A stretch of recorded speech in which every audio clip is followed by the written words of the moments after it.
যেদিন ছাত্ররা প্রেসিডেন্টের কাছে স্মারকলিপি দিতে গিয়েছিল, সেদিনই যদি ধৈর্যের সঙ্গে বিষয়টা মোকাবেলা করা হয়তো এত রক্তপাত ঘটতো না, এত মানুষের জীবন যেত না।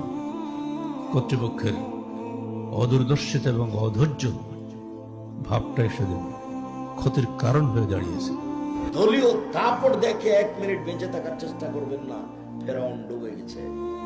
ফেরাউন কি হয়েছে? ডুবে গেছে।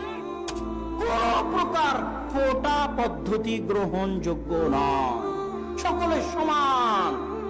কে কোন বংশ থেকে এসেছে, কে কার ছেলে, কে কোথাকার কোন দায়িত্বশীল, কোনো কিছু ধর্তব্য নয়।